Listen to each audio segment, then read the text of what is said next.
नमस्कार, बी न्यूजमा स्वागत छ। म अमृता गाह। सुरु गरौँ प्रमुख समाचारबाट।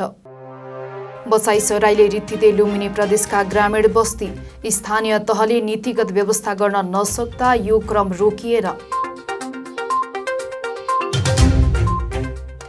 गुल्मीमा 65 वर्षीय वृद्धलाई करणी गर्ने युवक पक्राउ, हिरासतमा राखी थप अनुसन्धान जारी।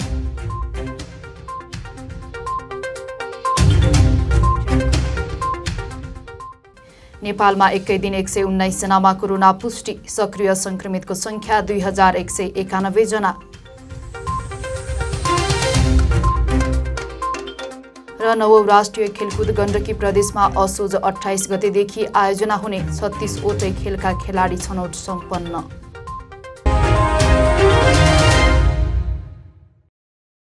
आकर्षक कोठा तथा किचन डेकोरेसनका लागि नवज्योति फर्निचर उद्योग।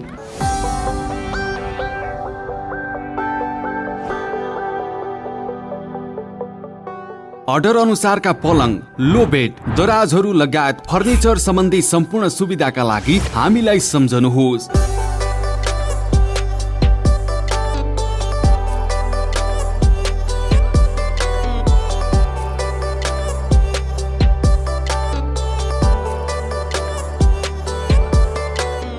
नवज्योति फर्निचर उद्योग, रेसुङ्गा नगरपालिका 7, बेतुखर कत्तम घाँस, गुल्मी।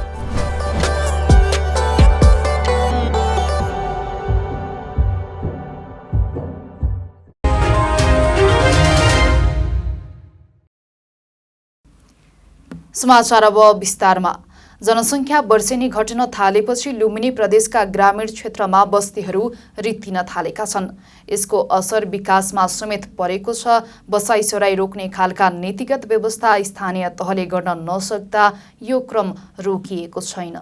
2068 सालमा गुल्मीको कालीगण्डकी गाउँपालिकाको जनसङ्ख्या 18,876 थियो। त्यसको 10 वर्षपछि 2078मा उक्त सङ्ख्या 15,106मा झरेको छ। 10 वर्षको अवधिमा वार्षिक 2.14% जनसङ्ख्या घटिरहेको कालीगण्डकी गुल्मीमा सबैभन्दा धेरै जनसङ्ख्या घटेको स्थानीय तह हो। बसाइसराईका कारण गाउँमा बस्तीहरू रित्तिने अवस्थामा पुगेको गाउँपालिका अध्यक्ष देवबहादुर थापाले बताउनुभयो। कालीगण्डकीमा मात्रै होइन, 10 वर्षको अवधिमा गुल्मीमा 12वटै स्थानीय तहमा जनसङ्ख्या घटेको छ। गुल्मीकी सत्यवती गाउँपालिकामा वर्षेनी 10 वर्षको अवधिमा 4056ले अर्थात् वर्षेनी 1.79% जनसङ्ख्या घटेको छ। धुर्कोट गाउँपालिकामा 3755 अर्थात् वार्षिक 1.76% र चन्द्रकोट गाउँपालिकामा 3076 अर्थात् वार्षिक 1.46% जनसङ्ख्या घटेको छ। त्यस्तै गुल्मीकी मुसिकोट नगरपालिका, गुल्मी दरबार गाउँपालिका, इस्मा गाउँपालिका, रुरु क्षेत्र गाउँपालिका, छत्रकोट गाउँपालिका, मदाने गाउँपालिका र मालिका गाउँपालिकामा क्रमशः 4041 वार्षिक 1.26%, 2624 1.22%, 2434 वार्षिक 1.18%, 1943 वार्षिक 1.06%, 2242 वार्षिक 1.06%, 2079 वार्षिक 0.96% र 1556 वार्षिक 0.71%ले जनसङ्ख्या घटेको छ। सेवा सुविधा र पूर्वाधार सञ्चारमा अगाडि मानिएको गुल्मीको सदरमुकाम पर्ने रेसुङ्गा नगरपालिकामा समेत जनसङ्ख्या घटेको छ। तथ्याङ्क अनुसार यो नगरपालिकामा 10 वर्षीय अवधिमा जनसङ्ख्या 32,548 बाट 31,677 मा झरेको छ। वर्षेनी 0.26%ले नगरपालिकाको जनसङ्ख्या घटिरहेको तथ्याङ्क छ। गुल्मीका स्थानीय तहमा जस्तै पाल्पा, अर्घाखाँची र प्युठानका अधिकांश स्थानीय तहको जनसङ्ख्या पनि वर्षेनी घटिरहेको छ। मेगा बैंक नेपाल लिमिटेडले गुल्मी जिल्लाको इस्मा गाउँपालिकामा शाखा रहित बैंकिङ सेवाको सुरुवात गरेको छ।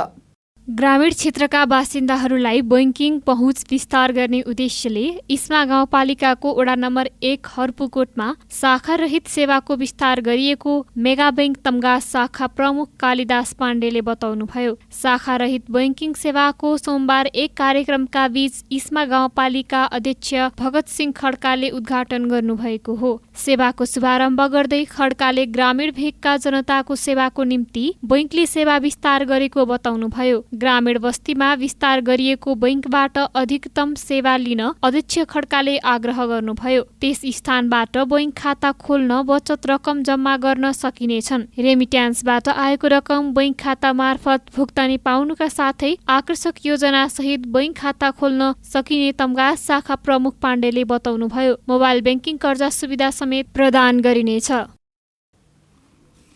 गुल्मी जिल्लामा 65 वर्षीय वृद्धलाई जबरजस्ती करणी गरेको अभियोगमा एक युवा पक्राउ परेका छन्। जिल्लाको इस्मा गाउँपालिकाकी 65 वर्षीय वृद्धालाई जबरजस्ती करणी गर्ने सोही गाउँपालिकाको वडा नम्बर 4 नयाँ पोखराका 36 वर्षीय कृष्ण बहादुर सार्कीलाई पक्राउ गरिएको जिल्ला प्रहरी कार्यालय गुल्मीले जनाएको छ। भदौ 13 गते ती वृद्धालाई घरमा एक्लै भएको मौका छोपी जबरजस्ती करणी गरी फरार रहेका सार्कीलाई खोज तलास गरी पक्राउ गरिएको हो। उनलाई जिल्ला प्रहरी कार्यालयको हिरासतमा राखी थप अनुसन्धान कार्य भइरहेको प्रहरीले जनाएको छ। पछिल्लो समय गुल्मी जिल्लाको धुर्कोट गाउँपालिकामा रहेको धुर्कोट परमानन्द भण्डारी बहुमुखी क्याम्पस विद्यार्थीको रोजाइमा पर्न थालेको छ।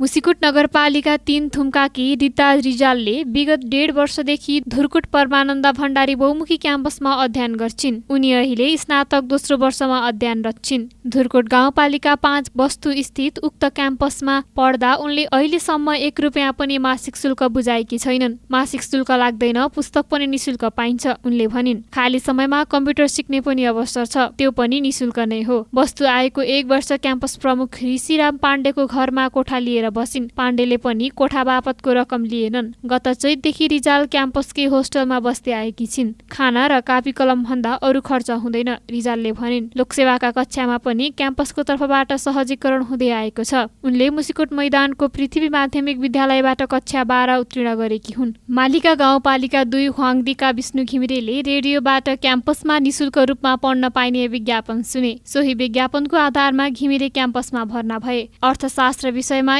स्नातक तेस्रो वर्ष अध्ययन गर्ने घिमिरे विगत 2.5 वर्षदेखि बस्दै आएका छन्। उनी अहिले शिवालय मन्दिरको पाठशाला भवनमा बस्छन्। क्याम्पसमा पढाइ पनि राम्रै छ, कोठा भाडा कति पनि तिर्नु पर्दैन। घिमिरेले भने कम खर्चमा पढ्न सकिने सूचना रेडियोबाट सुनेर आए जस्तै भयो। रिजाल र घिमिरे त क्याम्पसमा अध्ययन गर्ने केही प्रतिनिधिमूलक पात्र मात्रै हुन्। क्याम्पसमा हाल 7 जना विद्यार्थी होस्टलमा बसेर अध्ययन गर्छन्। होस्टलमा बसे बापत उनीहरूले कति पनि शुल्क तिर्नु पर्दैन। त्यसका अलावा पानी र बिजुली शुल्क पनि क्याम्पसले नै तिरिदिने गर्छ। क्याम्पसले गत चैतबाट होस्टल सञ्चालनमा ल्याएको थियो। समाचारमा पालो भएको छ विश्रामको। विश्रामपछि पुनः उपस्थित हुने नै छौं। आकर्षक कोठा तथा किचन डेकोरेसनका लागि नवज्योति फर्निचर उद्योग।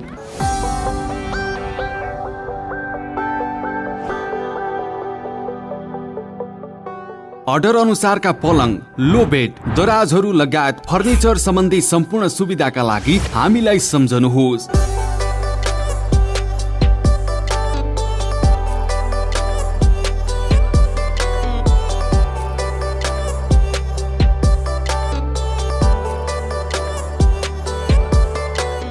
नवज्योति फर्निचर उद्योग, रेसुङ्गा नगरपालिका 7, बेतुखर कत्तम घाँस, गुल्मी।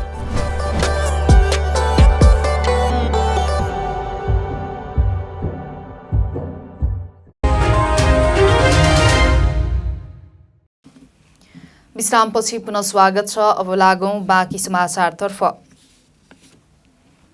पछिल्लो 24 घण्टामा नेपालभर थप 119 जनामा कोरोना संक्रमण पुष्टि भएको छ। स्वास्थ्य तथा जनसङ्ख्या मन्त्रालयका अनुसार पछिल्लो 24 घण्टामा 4084 जनाको आरटीपीसीआर र एन्टिजेन विधिबाट परीक्षण गर्दा 119 जनामा कोरोना संक्रमण पुष्टि भएको हो। यो सँगै नेपालमा सक्रिय कोरोना संक्रमितहरूको संख्या 2191 जना पुगेको छ। त्यस्तै पछिल्लो 24 घण्टामा नेपालमा थप 130 जना संक्रमितहरू निको भएका छन्। यो सँगै नेपालमा कोरोना संक्रमण मुक्त हुनेहरूको कुल संख्या 9,84,840 पुगेका छन्। 9औं राष्ट्रिय खेलकुद प्रतियोगिता आगामी असोज 28 गते गण्डकी प्रदेशमा आयोजना हुने भएको छ। प्रतियोगिताको स्थानीय आयोजक गण्डकी प्रदेश खेलकुद परिषदले प्रदेश स्तरीय प्रतियोगिता गरी आफूले सहभागिता जनाउने 36वटै खेलका खेलाडी छनौट सम्पन्न गरेको छ। गण्डकी प्रदेशले गत भदौ 16 देखि 18 सम्म प्रदेश स्तरीय खेलकुद प्रतियोगिता आयोजना गरेर खेलाडी छनौट सम्पन्न गरेको हो। गण्डकी प्रदेशबाट 709 खेलाडीको प्रतियोगितामा सहभागी हुनेछन्। 404 इभेन्टमा 411 पुरुष र 298 महिला खेलाडीको सहभागिता रहने परिषदले जनाएको छ। सबै खेलका अन्तिम टोलीमा पर्न सफल खेलाडीलाई आगामी असोज 1 देखि प्रशिक्षणमा राखिने गण्डकी प्रदेश खेलकुद परिषदका सदस्य सचिव तेजबहादुर गुरुङले बताउनुभयो। उहाँका अनुसार पहिलो 2 साता विशेष प्रशिक्षण र त्यसपछिका दिनमा बन्द प्रशिक्षण खेलाडीका लागि सञ्चालन हुनेछ। छनौट भएका मध्ये केही खेलका खेलाडीलाई हिमाली जिल्ला मनाङमा लगेर उच्च पर्वतीय हाई अल्टिच्युडमा प्रशिक्षण गराउने योजना गरिएको छ। प्रदेशले खेलाडीको बन्द प्रशिक्षणका लागि प्रदेश सरकारसँग थप रु 2 करोड 18 लाख बजेट माग गरेको छ। हामी समाचारको अन्त्यमा छौं। बिदा हुनु पूर्व समाचारका मुख्य शीर्षक पुनः एकपटक। बसाई सराईले रित्तिदै लुम्बिनी प्रदेशका ग्रामीण बस्ती, स्थानीय तहले नीतिगत व्यवस्था गर्न नसक्दा यो क्रम रोकिएर। गुल्मीमा 65 वर्षीय वृद्धलाई करणी गर्ने युवक पक्राउ, हिरासतमा राखी थप अनुसन्धान जारी।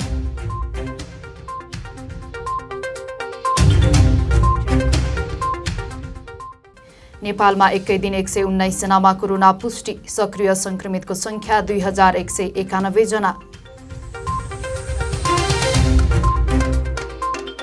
र 9औं राष्ट्रिय खेलकुद गण्डकी प्रदेशमा असोज 28 गतेदेखि आयोजना हुने 36 वटै खेलका खेलाडी छनौट सम्पन्न।